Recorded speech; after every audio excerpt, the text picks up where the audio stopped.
Junior NTR ఇంటికి సంబంధించి తలెత్తిన వివాదం ఆయన హైకోర్టుకు వెళ్ళినటువంటి అంశం చెప్పుకున్నాం. బట్ జూనియర్ ఎన్టీఆర్ తన తప్పు లేకపోయినా అందులో ఇరుక్కోక తప్పదు, కొంత డబ్బులు చెల్లించుకోక తప్పదు అని చెప్తున్నారు నిపుణులు.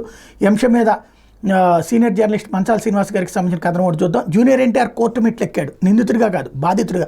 ఓ ఇంటి స్థలం విషయంలో నిజానికి ఇలాంటి బోలెడు కేసులు, కానీ ఓ సినిమా సెలబ్రిటీకి సంబంధించిన ఇష్యూ కాబట్టి మీడియా అటెన్షన్ పడింది అంతే. విషయం ఏంటంటే ఓ ఇంటి స్థలాన్ని జూనియర్ 2003లో కొన్నాడు. 600 నుంచి 700 గజాల స్థలం, అత్యంత ఖరీదైన ప్రాంతం. సరే, తన డబ్బు తన ఛాయిస్. మరి ఇప్పుడు హఠాత్తుగా ఎందుకు వివాదంలో పడింది? ఇది ప్రశ్న.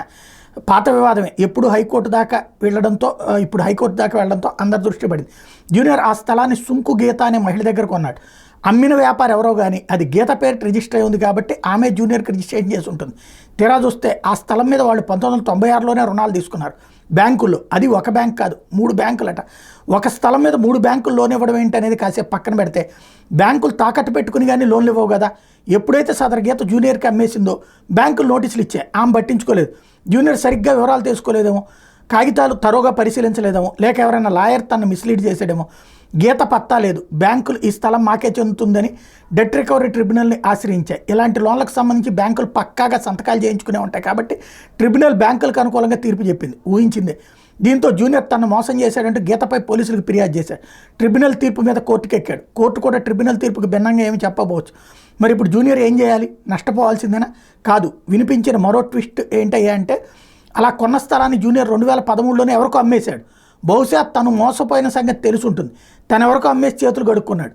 ఓ రకంగా ఇది మోసమే అవుతుంది. బహుశా అలా కొన్నవాళ్ళు బ్యాంకు నోటీసులకు బెదిరిపోయి జూనియర్ని అడిగి ఉంటారు. ఏదో రఫ్గా సీన్ రీక్రియేషన్ చేసి నిజాలు ఇంకేమైనా బయటికి తెలియని ఉన్నాయేమో తెలియదు.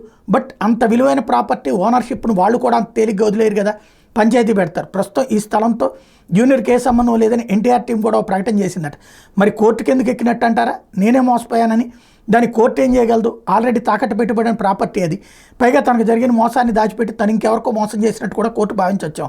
సో ఈ కేసు పీఠముడి. అప్పట్లో అంటే 1996 భూమి విలువను బట్టి చాలా తక్కువకే ప్రాపర్టీ ప్లెట్ చేసి ఉంటారు. బ్యాంక్ వడ్డీయే కాబట్టి తక్కువగా బకాయి పెరుగుంటుంది.